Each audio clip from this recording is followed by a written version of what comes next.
A great sales process for you as a contractor begins the moment the lead comes. So as soon as the lead comes, this is what the process should look like. The first thing is you want to call that lead immediately. It begins by getting a hold of them, and the best way to get a hold of them is to be quick. And so you want to time it in less than 3 minutes. Be available, call that lead, and if you can't, you're too busy on job sites, have somebody do that for you. This will make you a lot of money in the long run, and this position will pay for itself if you have somebody exclusively answering phones and dialing leads immediately. The second step begins when you get a hold of them. So let's say it's you calling them or receptionist. You basically want to ask them what the problem is, and your job is just to listen. Like, let's say they call you and tell you, hey, I want to change my HVAC unit.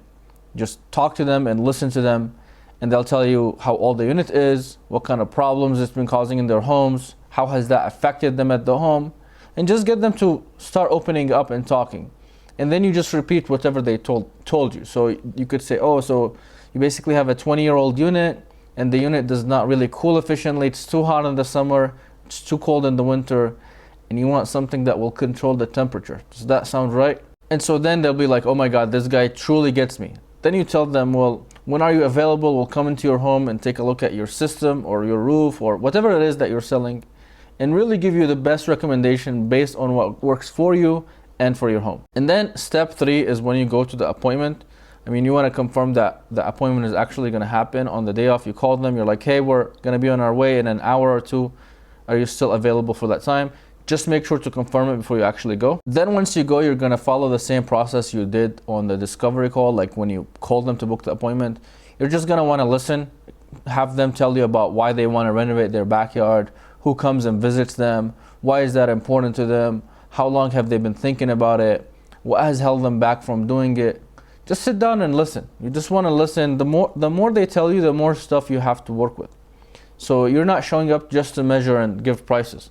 We're showing up to listen and build a connection, because that will really win you the sale. So then once that's done and you're actually talking to them and you repeat what they told you, you could say something like, okay, so you have your in-laws a lot and they live in a nice house, but when they come to your backyard, it doesn't look as nice as you want it to be. It doesn't portray that image of success that you want. Is that correct? They'll be like, yes, that's right. So then we begin the process of measurement based on what they want, their true desires, not their desire for a backyard, their desire to impress, their desire to look successful, their desire to look valuable.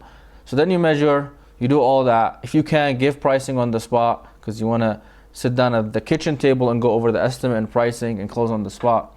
But if you can't do that, just plan it the very next day, meet with them ideally in person to go over the estimate.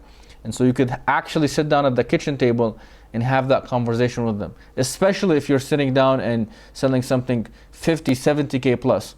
Like, let's say somebody wants to redesign their backyard and you're quoting them 70K. It is 100% important that you actually meet with them in person again for that 70K estimate. I would not recommend sending something that high of a ticket over email, even though you met with them. Like, you want to sit down and actually handle concerns and actually walk them through it and try and get a deposit down to begin that project and see what objections they have. And if you follow this process, you might not close everybody, but also give yourself a good process of following up with people after you meet with them. You're talking to them, you're calling them, you're like, hey, where are you at in the project? Have you made a decision? That follow-up stays for months after you meet with them if they don't close. But yeah, this is what a good process looks like if you want to close more leads.